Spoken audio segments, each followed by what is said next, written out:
Okay, you're doing great. I need you to keep pushing, though, ma'am. I'm trying, Doctor. Now you're doing really well. All right, here comes the baby. And it's a girl. I'm going to name her Virginia. That sounds nice. Oh, wait, here comes another. It's a boy this time. I'll call him Tennessee. Yeah, like Tennessee Williams. Oops. Here's another one, ma'am. It's another girl. That'll be Georgia. That's a pretty name. And they're still coming.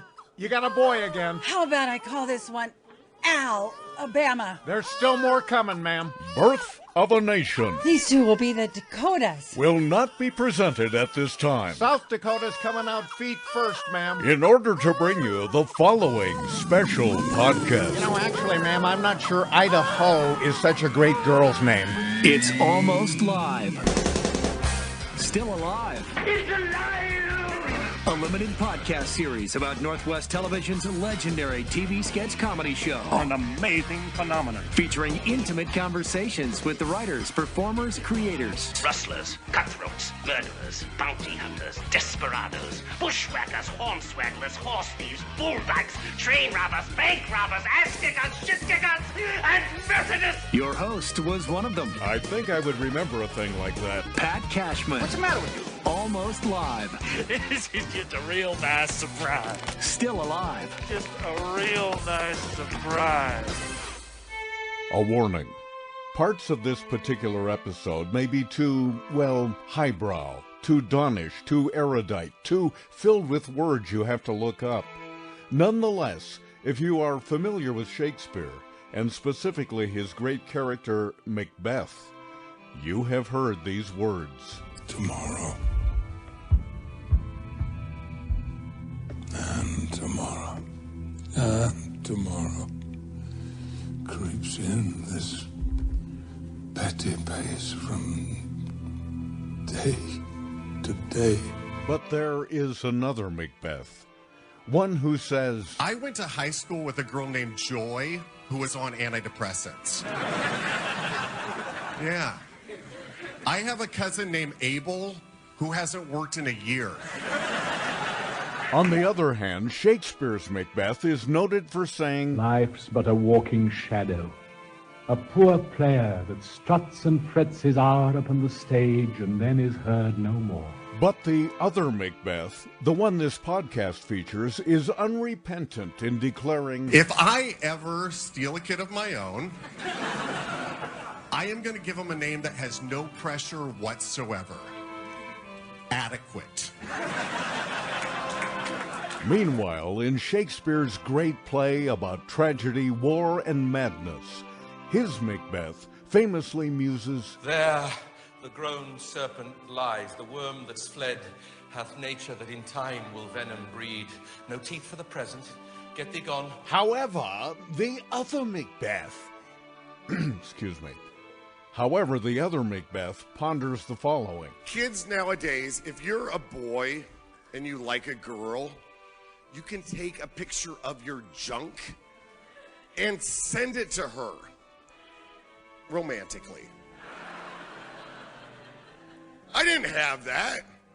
I didn't have that at all. I remember if I really liked a girl, I used to have to trace out my junk on a piece of paper and then like hand it to her on the bus. And that is really hard to do as a bus driver. So as disappointing as it may be for some listeners, expecting this next hour to be about theater and cerebral discussion, well, you can forget about that first MacBeth for today, or for that matter, Tomorrow and tomorrow and tomorrow. because our MacBeth is much, much funnier. Now, through the years, Almost Live saw many interns come and go, and for many of them, the going was the best part, but few were nearly as impressive as Brooks McBeth. By definition, an intern is both a noun and a verb. The noun says, an intern is a student or trainee who works at a trade or an occupation in order to gain work experience. But as a verb, intern means to incarcerate somebody. That seems like a pretty good definition of Brooks McBeth's time with Almost Live, except that most prisoners get paid better. Brooks hails from the city of Curves, Renton. His mom, Kathy, was a school teacher. His dad, Robert McBeth, was a longtime judge. Surprisingly, Brooks was never up before his father, except once when Brooks rolled out of bed at 5 a.m. to go fishing. He snagged a 2-year degree at Green River Community College and then immediately came to Almost Live for another couple of years.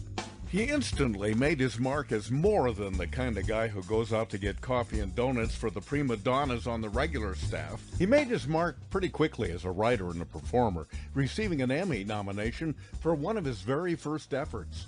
Then he went to Hollywood before the show ended its run and has become a nationally familiar face and voice on countless TV and radio commercials. You can see him currently in stuff for Bud Light, The Learning Channel, and The Office, to name just a handful. Brooks has also been a writer on no less than 6 different series, from The Late Late Show with Craig Kilborn to the legendary Mad TV. But it's as a stand-up comic that Brooks really shines. He's one of those handful of comedians that can absolutely own a stage. He doesn't just kill, he destroys. If you ever get a chance to see him, please go. But get a babysitter, please, because Brooks can be, kind of edgy, but absolutely charming at the same time. In my opinion, he is perhaps the most talented person that Almost Live ever produced. Still, his time with the show was brief, so his name wouldn't necessarily be the first one that comes to mind for fans of the show, and that ain't right. Let's try and change that. Brooks still occasionally does a one-man show called This Ain't Shakespeare. So let's spend some time now with the Bard of Renton from his adopted home of L.A. with a microphone he found in a dumpster.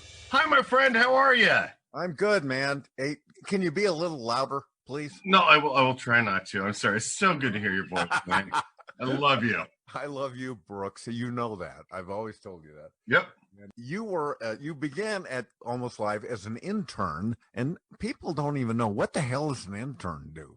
What do you think an intern did? So what I have the grace of knowing is that Joel McHale and myself were the 2 worst interns at Almost Live in the history. Not true. No, you're the 2 best. Of course. There was a gentleman. Let me tell you who the worst one was. Okay. I don't remember his name, but I came in one day, and there's a guy, and he's just been introduced to the entire staff. Okay. Brand new intern, and he's asleep on the couch in our office. He's asleep. Oh, good. This bastard is asleep. He's working hard. He's the new intern. I'm thinking, what the matter with you, man? You want to put on a good impression, don't you? Yeah. He's out cold on the couch. Yeah. What I loved was there was a gentleman named Ralph Bevins that was the cameraman. And he was a great one who decided that he should also be a performer on the show in the role of Jet Guy, action hero who flies free of the bounds of gravity. Jet Guy.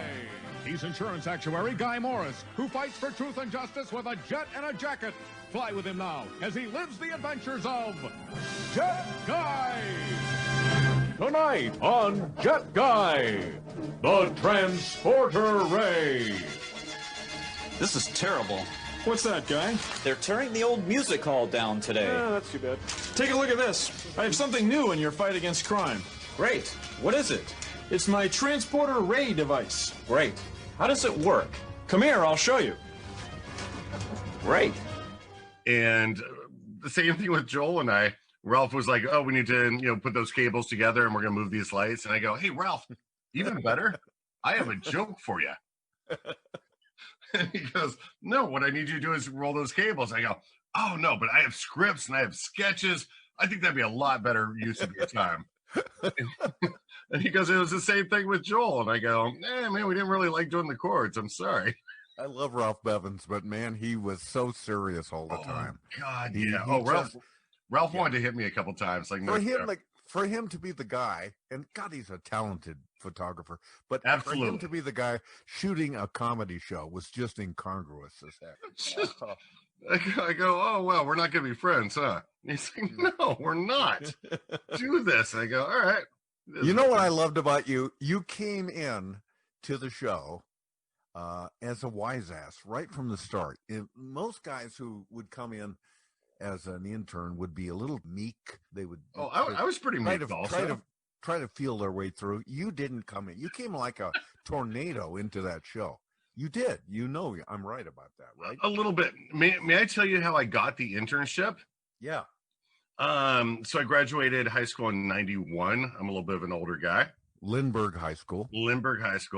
Renton. Yep. And I think about 98, I hit up Bill Staten, who was the EP on Almost Live. And I called him up. What does that stand for, EP? I believe it's erectile. I'm not sure. It's executive producer. Never mind. Oh, sorry. No, nothing against Bill. Sorry about it. Hey, Bill, I hope that helped. He's the executive producer of the show. Okay. Yeah. And I hit him up, I believe, in my sophomore year of high school and said I'd really like to work at Almost Live. You were in high school? Yep, absolutely. I didn't know that. Oh yeah, no, you're gonna like this story. This is a good one. Okay. And he said, to be honest with you, we don't need you. And I go, all right, no worries. Talk to you in a couple of years. When I was a senior, I sent him my senior picture and said, looking forward to working with you. And it was a picture of me and my dog. I love my dog as much as I love you. But you may think my dog will always come through.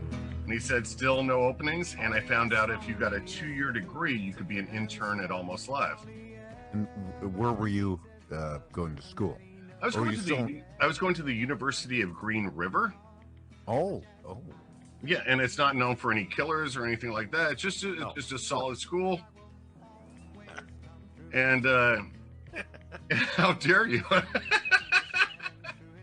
And then I found out not known for any killers. No, it's not at all. How dare you? The Green River prostitute killers. I don't know what our mascot was. Did the Green River killer actually go to Green River Community College or not? I'm not sure if he was much of a college guy. He was very more social, but you know, it is what it is.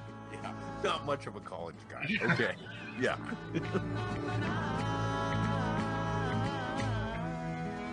Okay, continue. Oh yeah, no. So I got my 2-year degree. In between that, I was doing some rap music, which is.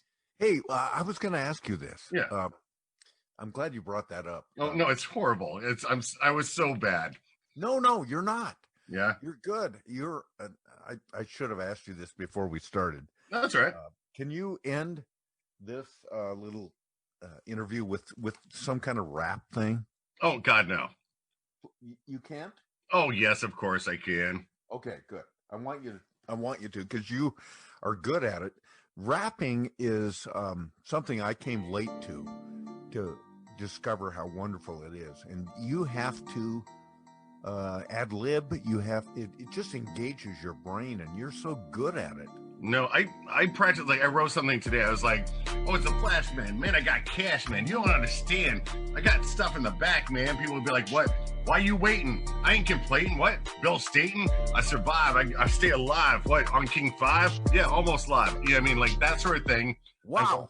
I worked on that. I've worked on that. You already did it. You already did what I asked for at the end. So well, yeah, no, I'll do it again. But I worked on that for 6 months. I spent about 3 hours a day, just really. Why did you get into that? What was that part of your writing process? I mean, I'm a hip hop head, to be honest with you, and I love it. And I come from a really urban background, seeing as my dad is a prominent white judge. Yes, your dad is a judge of all things. And my dad loves you, and you've been so good to him, and I appreciate you very much. Thank you. I love your dad. I love your dad and mom. Did they worry about you? You're so different from the sort of button-down guy that your dad is. I mean, you couldn't be more different. You're like a wild man running around, and he's a judge. Pat? Did they worry about you? Pat, this is the first time I've heard this, and I was not aware. I was not aware of any differences between my kindergarten mom of 35 years. I'm sorry. I didn't want to shock you with this new information. I'm like, what are you telling me now? What? I'm not black? I'm sorry. But I mean, you are such. Where did you come from? How did this happen? I mean, you're just not at all like your parents. Not at all. And thank God my parents are so loving that they realized very early on oh, you're not going to be successful. Like, you're not going to Berkeley. Do you realize that? You're going to Green River, and you're going to find your way. And good luck to you. And I love them. They're wonderful people. Oh, they are. They sure are. Oh, they are so. I've talked to them often, and they're so ashamed of you. I know they are. I know. I hung my head. I hung my head. Hey, so when I showed up at Almost Live after I got my 2-year degree. Hey, let me back up for a minute, Okay. Brooksy. Yeah. Tell me where you went to grade school. You grew up in Renton. Did you always Renton. live there? Or Renton. did you guys... Pat, you're saying it wrong. Renton. Renton. Why do they call it Renton? Because ain't nobody buying.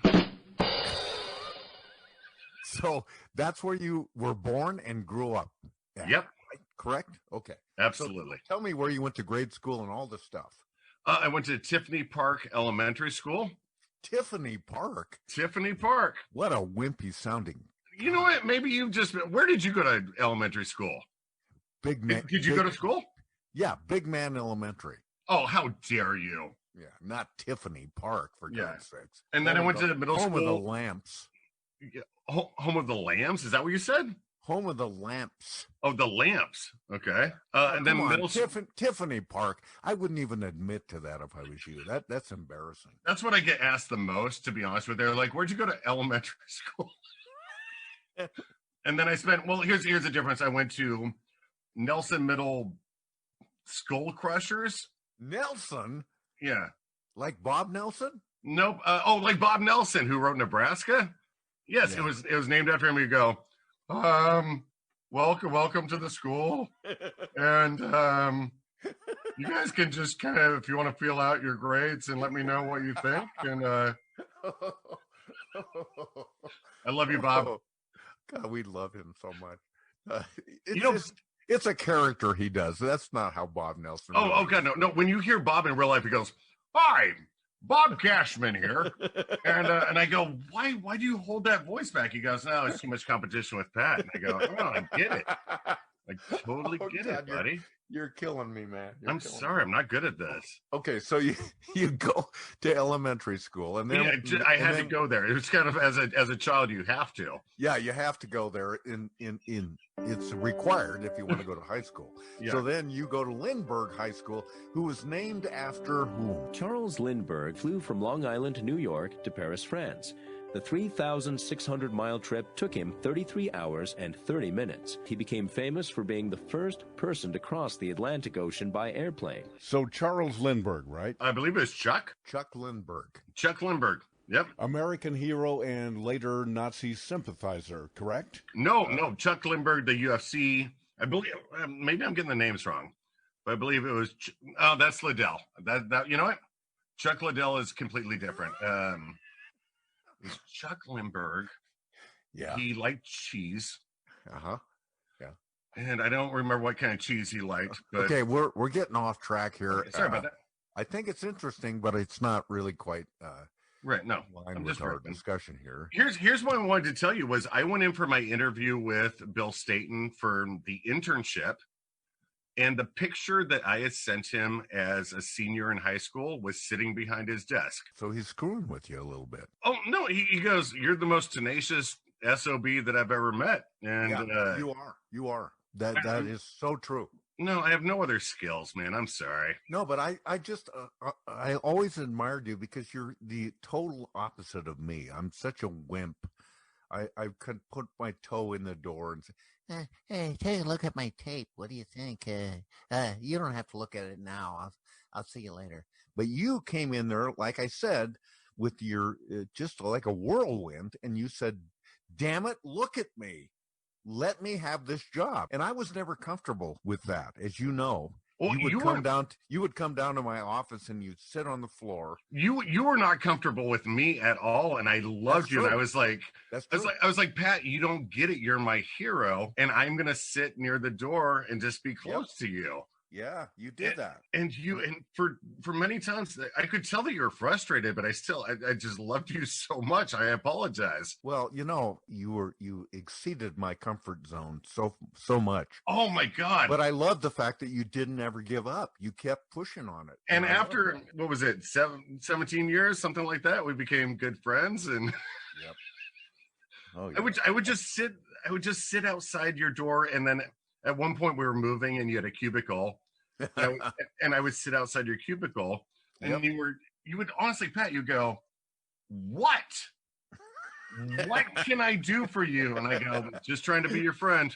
That's what you would do. That's absolutely and you were so frustrated with me, and I was like, I love you, and what did you want? What did you want from me? What did you want? I had no idea. You were the one that I kind of latched onto, though, and I apologize. Yes, you did. You ain't never had a friend like me. Believe that. 'Cause you ain't never had a friend like me. Ride with me, my enemies, your enemies. Had a friend like me. Nobody knows what we'll be. My enemies, your enemies. The Eugene Robinson and all that crap. Talk about that. I don't remember as well as I wish I did. Yeah, but I just remember Eugene Robinson was a player for the Seattle Seahawks. Then he later went to the Atlanta Falcons. And on the eve of the Super Bowl, he got in trouble. Yeah, but no, I remember the bit that we had. You were asked to do a commencement speech for like 5 high schools or something like that. Yep.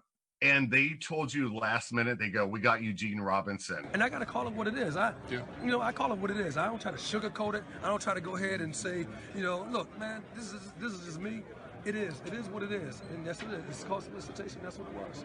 And so for me, as painful that is and as heartbreaking that it is and all that stuff, I'm like, that's the maturity process. That's the growing process. And I want my guys to know, because I love this team, that, hey, you got a great opportunity.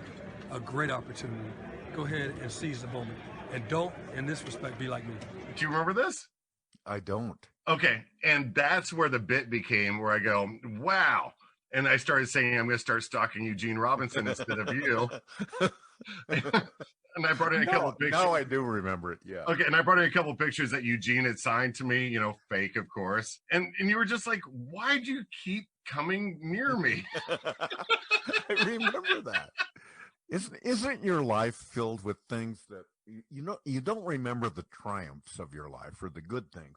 You always remember the letdowns. And for me, I was asked to be the on-stage person with Martin Short. Martin Short. And Damn, Martin Short, the small guy. Okay. Yeah, Martin Short was coming to town. He was going to do his thing on stage. It was a live performance. We've known each other for so many times, but we've never sat down and talked. Why is that, Kathy Lee Gifford? Because you are just so big and so important in the business, and you really never have time for the little people. See, and I was always told that by your people that you needed extra per diem. Well, extra per diem and for my hair and makeup people. You don't need it, although a hunk fell off when you Well, smiled. menopause will do that. Do you know how much people love you, Kathy Lee Gifford? Do you know how you brought joy to people's hearts? Well, I'd like to think so, Jiminy, because none of us set out in this world or this business to be hated. But, when you hear she's the person people love to hate. What does that mean? And who are these people that love to hate you? I know 3 of them, and I don't speak to them except on weekends. And so I was invited to be his foil. And I thought, oh, my God, this is the greatest thing that's ever happened to me because I love Martin Short. And then a week before this is going to happen, they call me and say, "No, we got somebody else. We hired somebody else to play the part. Sorry." And I just was dashed. It was the worst punishing thing ever happened to me. And so you remember stuff like that. Yeah. Far more than you remember the good things in your career. And oh God, yeah. What were the worst things that happened to you along the way? When you didn't, like when you would close the door.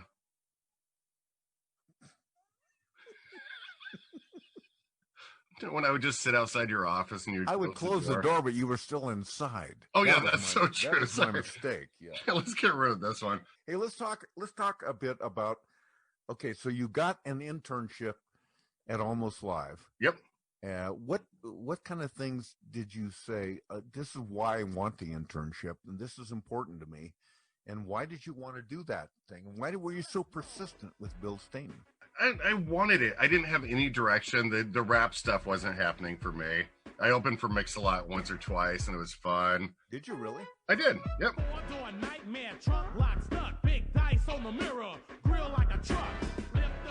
Stuff at like I can't think. What's the name of the boom? Bumper shoot. Sorry. You know what I'm talking about? Bumper shoot. Never heard of it. Okay, it's during Seafair, Bumper shoot. Okay, it's kind of a big Seattle thing. I never heard of it. It was never going to happen for me in the rap world. You know what? I did Bumper shoot one year, and I was asked to introduce the artist, the music artist, Donovan. Did I ever tell you this story? You got to pick up every stitch.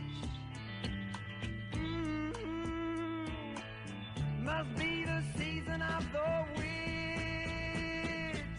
Must be the season of the witch. Yeah. Must be the season of the witch. And so I'm getting ready. Do you even know who Donovan is? I do. Okay, vaguely. That's good. I know you're so much younger than me. Yeah, and they made a TV show about it. It's Ray Donovan. No, different guy. But okay. Let's go with that. And okay. So Donovan had Mellow. They call me Mellow Yellow. Oh, hell yeah. Songs like that. They call me Mellow Yellow. The Season of the Witch, which is the stupidest song ever. Because witches have a lot of seasons. Got to every stitch. I mean, the rhyming in it is so dumb. It's so dumb. So I'm going to introduce Donovan to this crowd at Bumper Shoot.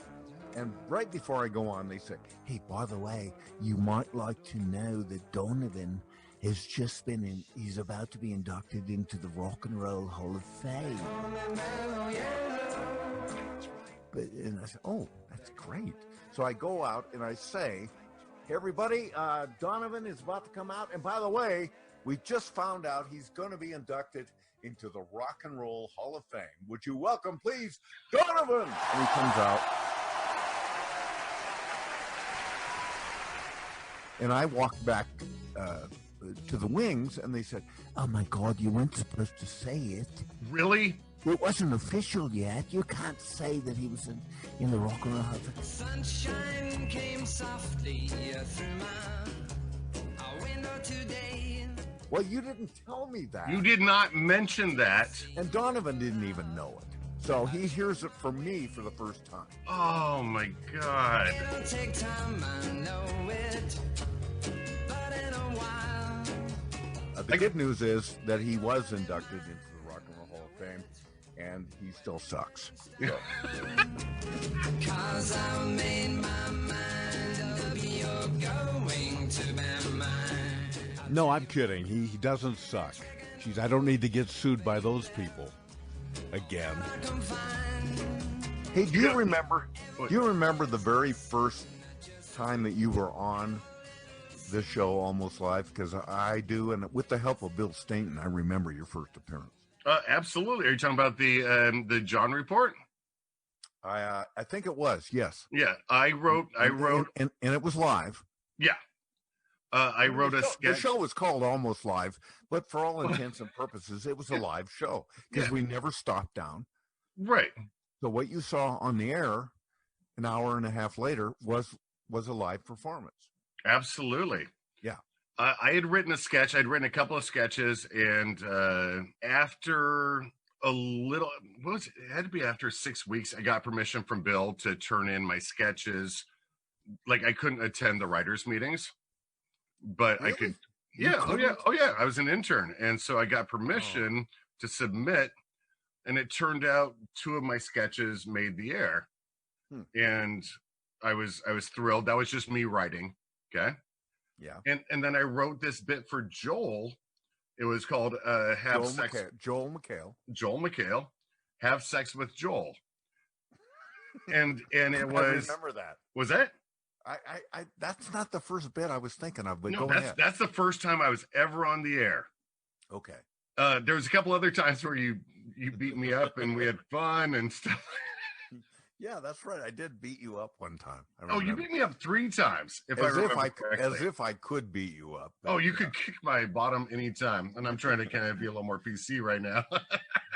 I remember that, though. It was well, never mind. All right, so real quick, the bit was that the birth rate in Washington had dropped so low. We're like one of the lowest in the country. And I suggested that Joel go and impregnate every woman, in the state of Washington. Oh, jeez. And Joel looked at it. That's pretty daring for a kind of a, for an intern, for a nobody. Well, for a show that was pretty tame. Pretty tame. Yeah, pretty tame. Yeah. And Joel said, I don't feel comfortable doing this. And then I think it was Bill, and I thought maybe you had a hand in it also, but they're like, why don't you do it? And so I went out there and said, I am willing to impregnate everyone. And I went through the schematics of what it would be. Like, I am not willing to raise your child. I'm not very good. And you're doing this as a commentary. You're just on camera. Oh, yeah. I, Brooks McBeth, am willing to impregnate every woman in the state of Washington. Now, sure, this is a personal sacrifice, but it's one I'm willing to make for the children. Thank you. Of course, I won't actually be there to help raise the child, but... And I was also talking about my sexual prowess, that I was like, I'm not really good, but I try hard. I am willing to have sex with each and every one of you. That's my commitment to you. It's time we all put aside our own petty self-interest and do this for the children. Our children. So please, send your name and address, and when your husband or boyfriend won't be home, to Have Sex with Brooks. P.O. Box 24525, Seattle, Washington, 98124. And remember, it's for the children. And so then we did a follow up on that, and then people were a little bit easier. So let me ask you this: after all of that, you said during the commentary, please, everybody, any woman you want to have sex with me, I'm available. And it's the same to this day. Like, I'm serious. Did you get any serious inquiries from that?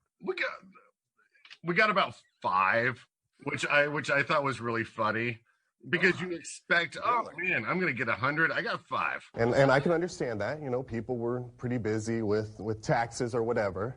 So I'd like to go ahead and just sweeten the offer.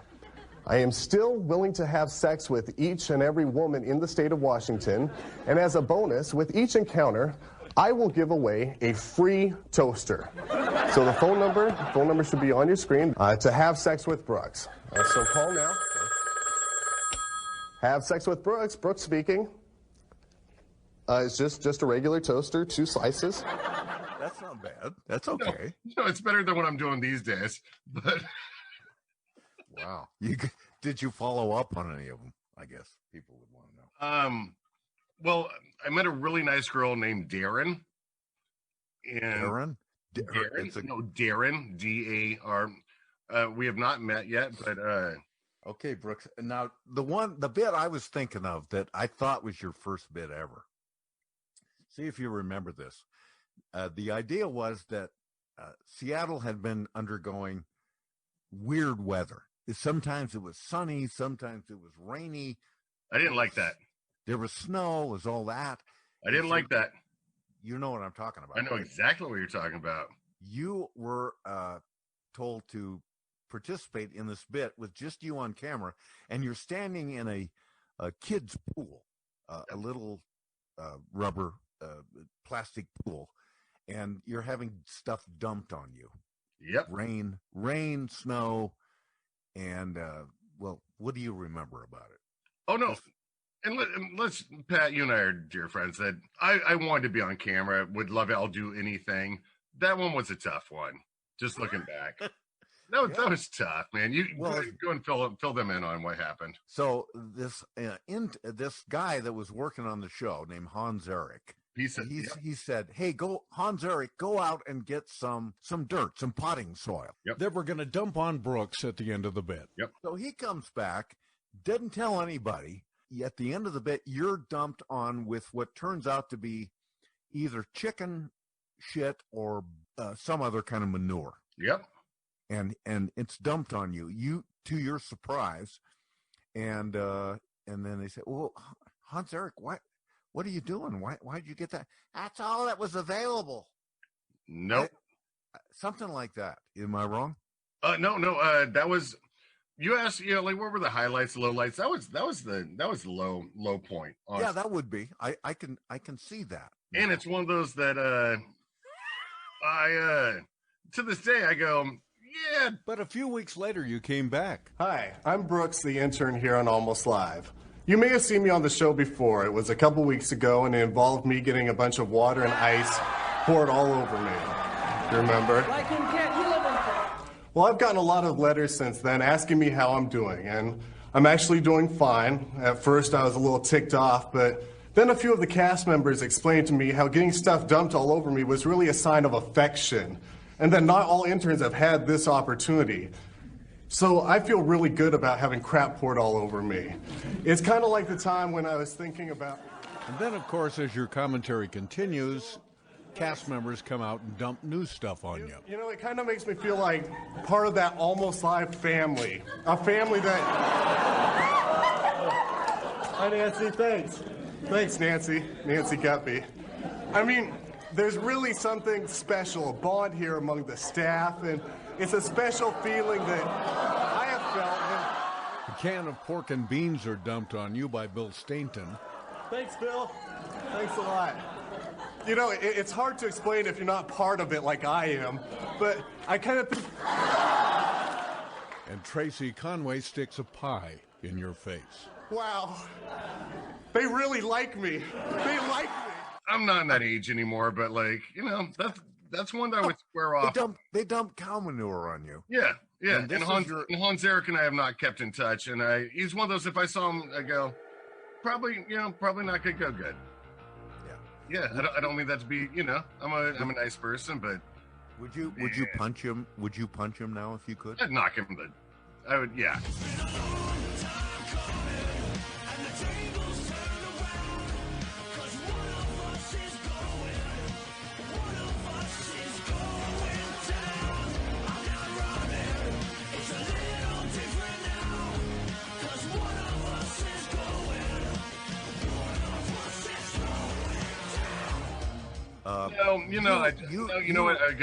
I've had a good life so far, and yeah, you went too far on that one. So sorry, I hated to bring it up, but that's all right. No, I think that's part of this business that you go, man, it's ups and downs, and at the time, you have to suffer for your craft. Yeah, I guess. This was the defining thing for me with you when I decided that you are just brilliant. And you did these bits maybe 2 or 3 times, maybe 4, and it was called Just Pimpin'. Oh. And they were so smart. They were so in tune with what was going on in the Seattle area. Pat, we had so much fun, and the fact that you played my dad coming in, you had the Cub Scout leader.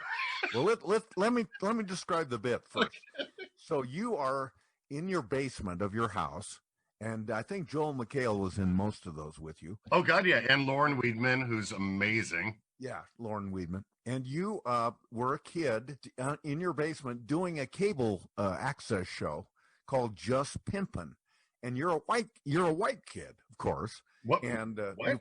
you played a white guy really well, okay. By the way. Thank you. And you are, but you think you're a rapper, and so you're drawing on your own experience, but you think you're hip and you're a rapper, you're a hip hopper, and so you're doing this down in your basement. Your parents have no idea what your other world is like, and I'm going to play a little bit of one of them here. Yo, what up? Welcome to Just Pimpin'. Yeah. The only family show that's going out to all the real homies out there. Yeah, that's right, dog. Ain't no player hating. Word. Ain't no perpetrating. Yeah. Just the real deal, Mr. Smoke. And Loke. Dog. And as always, we coming to represent the hardcore streets of Bellevue. Yeah. This to me was so smart because my own son, Chris, I love Chris, by the way. Hi, Chris. We lived on the east side, and he thought that was him. And when I pointed the bit out to him, he was really mad. He did not see himself as that kind of kid.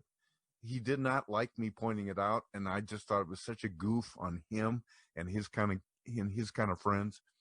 And it was so perfect and so incisive. You know, you nailed it on the head. We had such a fun time, and the fact that Tracy Conway was playing the mom, you came in, and you play whatever you want. Sorry about that. I came down because I interrupted your show in your Cub Scout leader. To tell you, yeah, we got a Boy Scout meeting coming up, and we got to go to it. And you're so humiliated that your dad has interrupted your show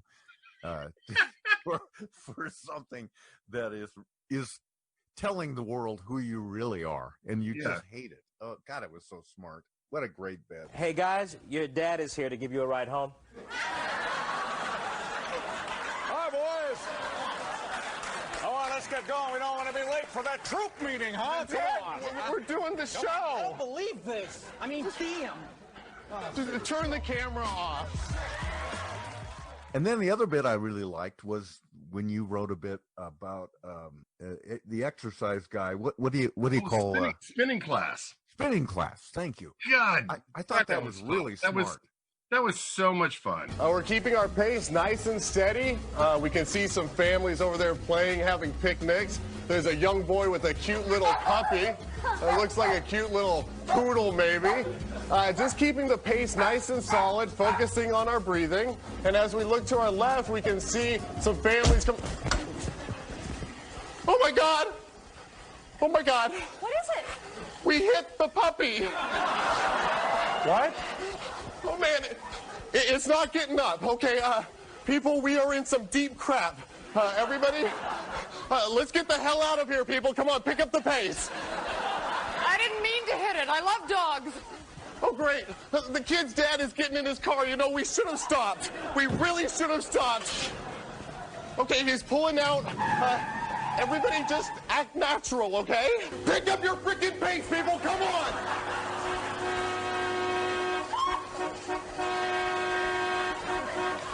He seems really pissed. Tell him we're sorry. We're sorry. Go to hell, you puppy killer! Hold on. Hey, what's he doing? He's going to ram us. Everybody get on the sidewalk now. Watch out for the people playing hacky sack. No! For God's sake, get out of the way! Okay, as long as we stay on the sidewalk, I think we're safe. This would be a good time for everyone to check our heart rate. Let's give it a 6-second count. On my mark, and begin. Sweet mother of God, he's got a gun! We have to fight back. Does anybody else have a gun? No? I didn't know we were supposed to bring one. Oh. Okay, forget the gun. That was a really stupid question. Does anybody have a sword? I've got some mace. We've got another problem, people. We're running towards a cliff. A cliff? What are you talking about? There's a giant cliff ahead with the 200-foot drop. Oh, my God, we'll all be killed. If I'm going, I'm taking one of them damn dogs with me. But I don't want to die. Just get over it. We're all going to die, and there's nothing you can do about it. Well, that's the time we're signaling the end of class. Good job. I'll see you next week.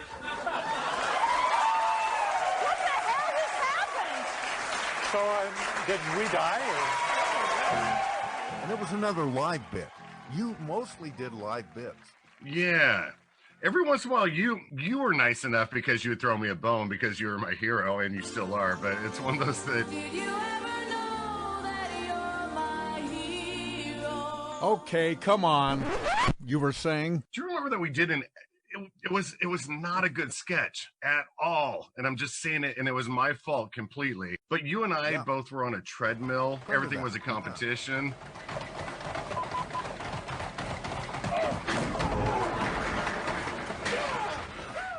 And we both got hurt, like, for a week. Like, you took a fall, like, you just went for it. And you took a fall way harder than I did. And we were both. Yeah, I do. Because I used to love doing pratfalls. That was my thing. Because in the absence of really highbrow humor, I always just would do something physical because I wasn't smart enough to think of anything else. But as I got older, I started hurting myself all the time. I can't keep doing it. Yeah, I had at least 3 or 4 sketches on Almost Live that were all right. So Brooks, you're gonna get the crap beat out of you right now. Oh yeah. And do you remember one of them was you were trying to explain like the area codes of phones or something? When calling another area, just dial that code before the number.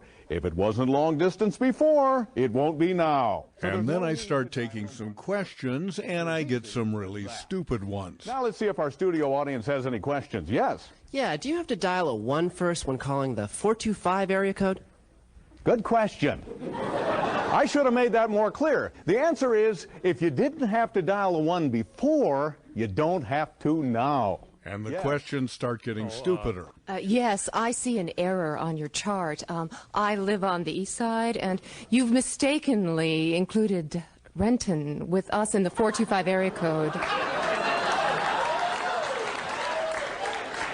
No, that is correct. Renton is 425.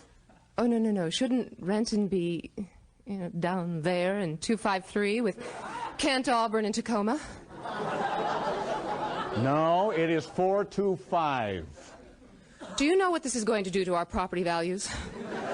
If you think that you're getting away with this, then you really don't have a finger on the pulse of our community. Yeah, maybe not, lady, but there is a certain finger that I would like to show you right about now.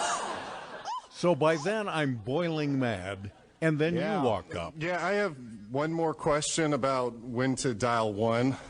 Mm-hmm. If I'm in the 253 area code. Yeah. And I call someone in the 425 area code. Right. Do I have to dial a 1 first? Well, yeah. Look, why don't you come on up here? Let me show you. Come on up here. Come on. Have you seen one of these before? Yeah. Have you? Now, was it a long distance number? No. Okay, then you don't have to touch that. Now, what was that area code again? It's 253. Okay, 253. And I'm punching the numbers on the phone using your head. 92. And you fall over. All right, we're out of time. Good night, everybody. And I am so sorry, Brooks. And it wasn't malicious. It was just. Oh, actually, it was. All right, I know where I stand in stature right now. That's why everybody loved you, because I was, and Brooks will do it. Yeah. Let's have a guy fall off the Space Needle. Brooks will do it. Mike Brooks will do it. Yeah. Hey, when you left, how people listening to this podcast right now say, I'm not sure I remember this guy, because you weren't on that much. That's fine. Not that long, but I no, wanted, I wasn't. I was not. I was always. I wanted to have you on because you're so significant to me personally. You just stood out. Thank you. I think you were on from like 1995 to maybe 2 years, something like that, right? Yeah, I would guess that's about. So you that's left, a very good call. And you had this ambition, and I didn't want you to leave, but you had this dream. You wanted to go to LA. You wanted to be a performer in Los Angeles. I don't know if you knew specifically what you wanted to do. Did you want to be a stand-up? You wanted to be on TV shows. You've done all of that, and you've been in a million commercials. I'm out for the rest of the day. I had that fender bender on Tuesday. I'm meeting with the insurance claims guy. I have to meet with the insurance claims guy. Meeting with the insurance claims guy. Hold down the fort. It's an all-day thing. All-day thing? If anyone's asking, I am gone for the afternoon. Oh, here we go. Nice to meet you. Mr. Denson, Tina from Progressive. So if you'll point out your car, they're right there. I'll be finished in no time. Great. Thanks. That's it? We're here to win! Yeah! Come on! Trevor? Yeah. How many times have we been over this? This is softball. We're not here to win or lose. We're just here for the Bud Light. My bad. Oh, Tostitos, chips, and dip. What are you doing? I'm setting up for my first art show. That's the neighbor's dog. That's great. This must be Bill's new Toyota Camry. Bill's probably our new boss. Oh, I sent him your email. I am so fired. Yeah, I'd fire you. Morning face. You get it when you don't sleep well. This is what happened to Linda. Morning, guys. Good morning. Ah, what is that thing? It's me, Linda. Oh my God, it talks! Run! No, it's me, Linda from HR. It looks hungry! Save the children! Save them! Stay back! I've got mace! Ow, that went in my eyes. Quit moving! It's called beauty sleep for a reason. And there's never been a better time to get some. Get 20% off IKEA Sultan mattresses. IKEA, love your home. Pat, can I throw something in there really quick? Sure, I guess. Yeah. All right, thank you. When I would guess that my time around there was about 95 to 98. Yep. I got hit up by SNL, and you knew that, right? No. Tell me about that. Oh yeah. Tell the world Is Adam about Sandler's guy. Yeah. Wow. And I didn't know that. Oh yeah, got you. And so I have. I wish I could show you guys the picture. I have the contract framed right here. You had a contract? Oh yeah, I had a contract in hand, contingent on the meeting. And Pat, did I lose you? No. You okay. you lost me Okay. in terms of So disbelief. I went out there. Yeah. Yeah, so I went out there and met with these two guys and didn't self-destruct, but they could just see. They were like, this guy's going to get eaten up in our room. Yeah. It was, and I totally get it. And I get it big time. So I don't want to turn it to myself, but I also got twice lured to SNL. And I just knew both times, I can't do this. I am not made out of that material. I will get killed. These guys are tougher. They're talking about the schedule. Yeah. And it's still from the drug days. Like, I don't mean exactly. that. Exactly. Yeah. And they go, oh, we're going to do overnights, blah, blah, blah. And I was so intimidated. And Pat, this is an honest question to you. Did you go through the hallway of all the cast members? No, I didn't. Never even went that far. Oh. I went, interviewed one time, and I just, I was too scared. I was too wimpy. Me too. But the other thing about it with Almost Live was, even then I realized this is such a piece of cake. I get to go, I get to write my own sketches. They will get on the air.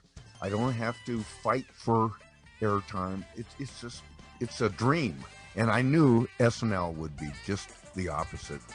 Absolutely. Everybody else would kill me, and I never get on the air. And I didn't have what it takes to play at the big league level. I just knew. No, you always have, and don't ever say that for real. But I felt the same way though. I don't want to do that. Yeah. Does that make sense? Yeah. No, I get it. Well, I thought of all people you could, because you were that tenacious. You could have done it. But.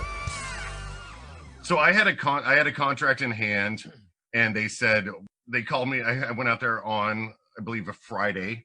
Wow. And got the news on Tuesday that they have canceled that contract, offer. How do they cancel a contract? Well, no, it's contingent on the meeting. It's like contingent on that meeting. Oh. If we think you're the guy, great. If not, and they said, you're not the guy. And I go, all right. And I think, I'm going to be honest with you, I think it was about a month later that I left Seattle and went down to LA. They said, that's it. Done. Boy, I know you so well, and I never heard this story before. Yeah. That's remarkable. Well, I'm embarrassed. Truth be told, I'm a little embarrassed about it, because Why? I go, no, because you're there and they want you, and you just can't present the person that they are looking for. And you go, I get it. I don't want to be in the jungle. So, I got hired. Well, I wasn't hired, but I got to do a show in LA years ago, and I was all but done, and they were flying me down to meet the programming director at CBS. And so I go down, and I get off the plane. It's nighttime, And the woman who picks me up is the producer of this show. And I am wearing a bomber jacket and my hair is messy. I've not shaven in a couple of days. And she keeps looking over at me and going, "Oh my God, you look great. You look great." She kept saying that. Like typical Hollywoodese. "God dang, you look really good." I'm like, "Oh, thank you very much." And then we go to this party at the Roxy of all places. Right. I'm just, all of a sudden, I'm living the life of a Hollywood guy. And oh my God, this is great. I can't believe this is happening to me. They put me up at the Beverly Hilton. And then the next morning, she said, "I'm going to pick you up and we're going to go over to CBS and you're going to meet the programming guy at CBS." I said, "Okay, great." So I get up in the morning and I clean myself up. I take a shower. I shave. I comb my hair really nice. Well, why did you shave? Why did you? Yeah. Yeah. So I go out and she pulls up in her little convertible at the curb, and I walk out and she does not know who I am. She goes, "Oh, God, you look really different than you looked last night." Yeah, I cleaned up a little bit. And she's so clearly crestfallen. She's so clearly disappointed. I don't look like a Hollywood guy anymore. I look like a doof, which is who I really was. And everything went to pieces after that. The interview with the guy went badly, and everything fell apart. And I realized that town is so phony. It's all. And I know you live there, so I don't mean to say you're phony, but it's all pretend stuff. It's not real stuff. Right. Yeah, that's not who we are. We are not beautiful. We are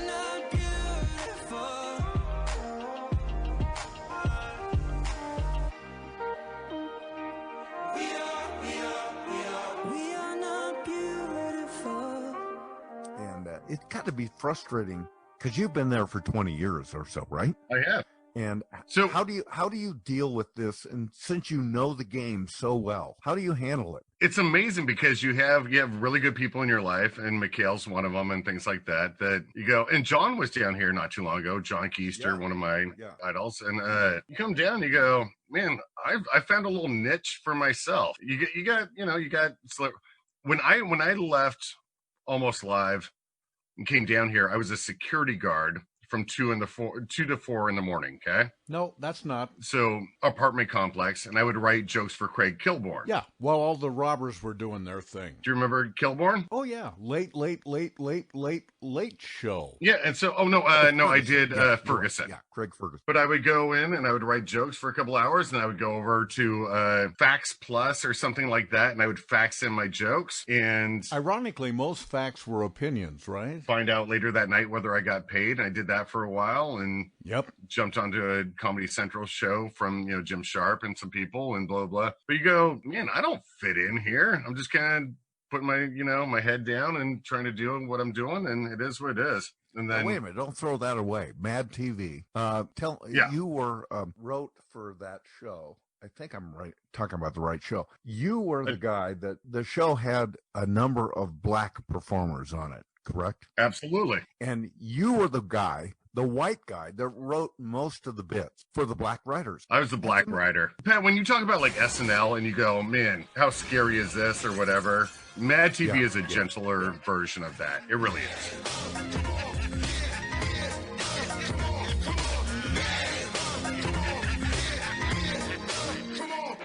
But when you land at a show, you get a limited amount of time to find your niche, whatever you want to call it. But you got to find your place pretty quick. And I looked around. I go, "Man, hip hop background. I know this stuff. I'm a sports guy. And I was like, that's me." And they go, "Oh, all right, you're staying with us for a little bit." And you nailed it. That's perfect. You were so good. Snoop came and did, of course, with Chris Cluse and a couple other people, Maya. We did a sketch with Snoop Dogg that he came on.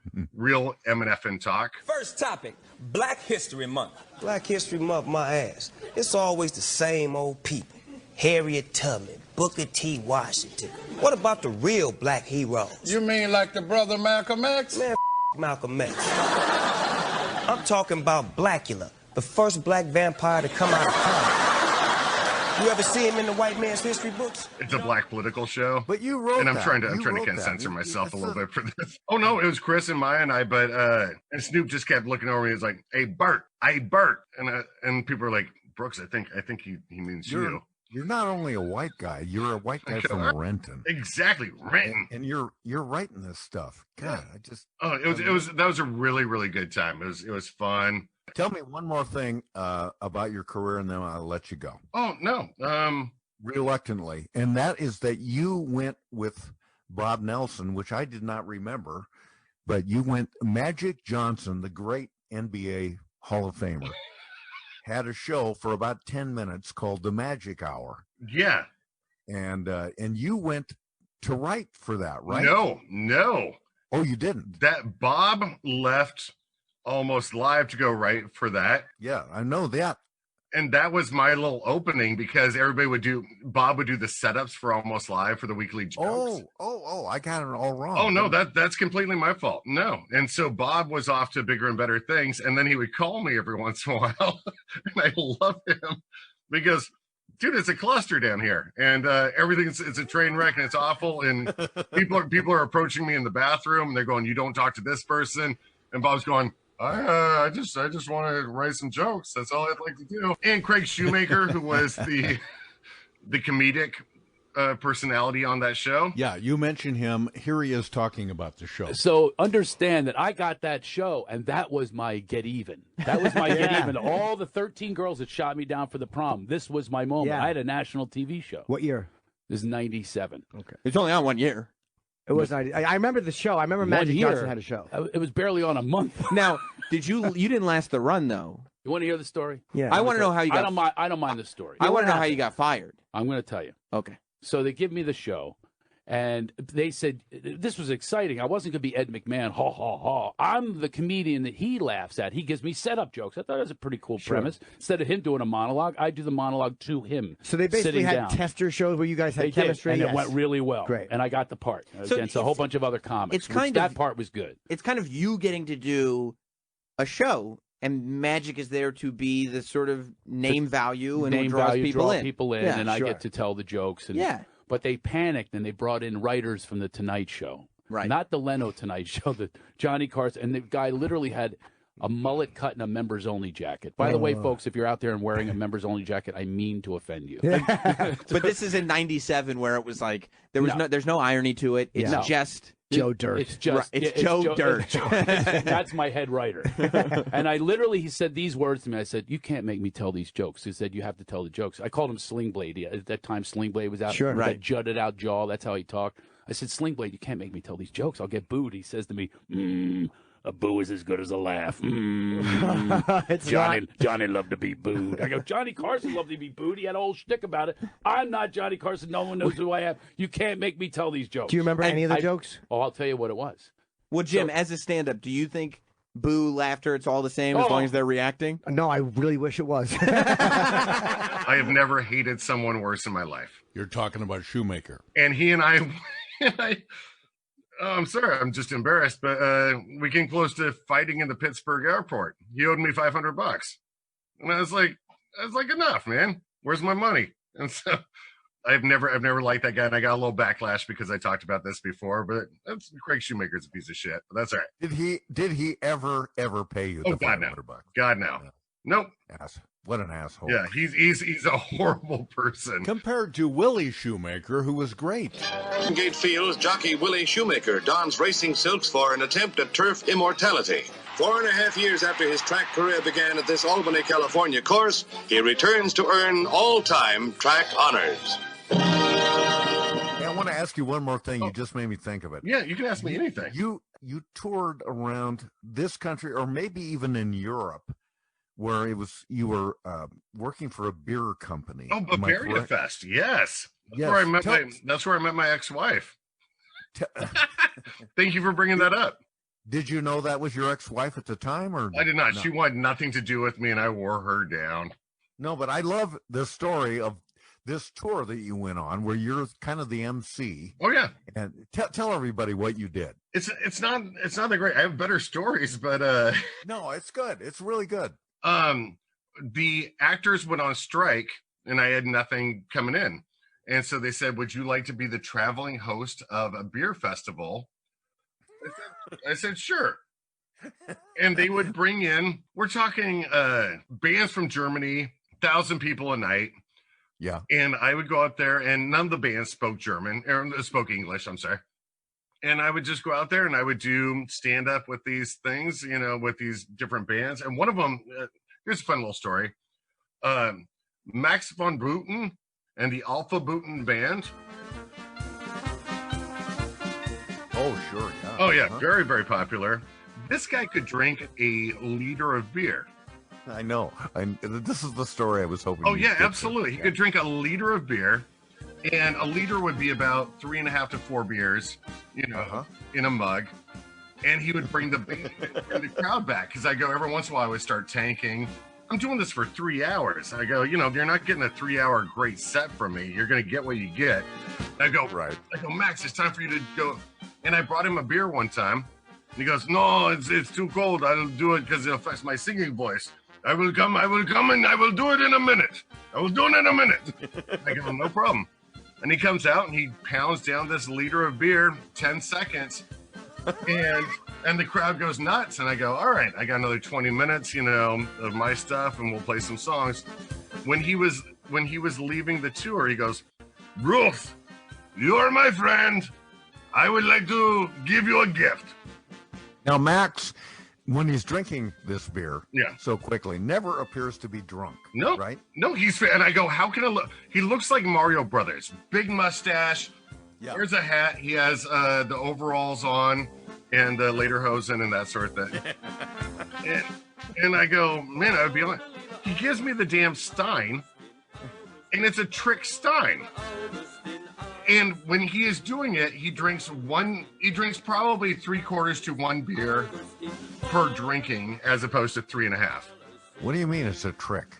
So imagine if you could look at a giant stein of beer and another glass glued upside down inside of it, so it's clear all the way through. So even when you're raising it, you can still see the levels going down. Does that make sense? Yeah. I know he's doing this. He goes, "This is my gift to you." And for the next 6 months, you know, while I'm doing this with my wife, I am challenging everybody on the road because I can drink a beer, you know. And I'm out there. I am betting my rental car. I'm pulling money out of my wallet. I'm going up. But you're actually drinking like a thumb. I'm drinking 3/4 of a beer up against anybody else's 3.5 beers. Yeah. So, but it looks like you're drinking an entire beer. Oh, exactly. And people are like, "You're the greatest man that's ever lived." And I got laid from it. and I was like, "No, this." And then I was in Ohio, and one of the Ohio State football players came up, and I took the challenge on. This guy's the Buckeyes. Oh, the Buckeyes, yeah. This guy about 320 came up. Killed me. He killed Johnny Ringo. Killed me. My 3/4 of beer against his 3.5 beers, and he beat me. Humiliating. Oh my God! This guy, like, he just opened his gullet and just did it, and I was doing 2 sips for mine. It was done, and I go, "Oh my God!" He goes, "Keep your rental car." And I go, "Thank you." Wow. Yeah, fun time. Do you still have the stein? I do. Oh yeah, I have it back at the house that I don't live in. Don't ever let it go. Okay. Oh God, no! I'll give it to you as a gift when I pass away tomorrow. Okay. Oh wow! Why'd you just say okay nonchalantly? We all gotta go sometime. Yeah, tomorrow's probably a pretty good day. Brooks, let me just finish by saying this: that I have, I'm not a big stand-up comedy guy. I don't go and watch a lot of guys, but I've never seen anybody command a stage the way you do. I think you should be among the top 5 stand-up comics in our nation. Because I just could not, a couple of occasions, but one in particular where you owned that audience so much, and then they wanted you to do an encore, which you did. I just thought, God, I wish I could do that. I wish I could be him. Hey, Pat? You're fearless. You are awesome. No. And you're a great stand-up. You just are. I had to stop drinking. I have a little bit of a problem. Here's the weird thing. When you tell your friends that you're going to stop drinking, you think people are going to be like, what? No, Brooks, you're awesome. You're so great, dude. You have so much fun. Whatever. Here's every one of my friends. They were like, yeah, that's a really good idea. We're glad that you brought it up. Pat, honestly, vice versa. And I know this isn't a love fest, but you have done so much for me, and I love you with all my heart, man. Thank you. Well, thank you for that. Does that work? Well, that ruined it. Hey, would you close us with a rap?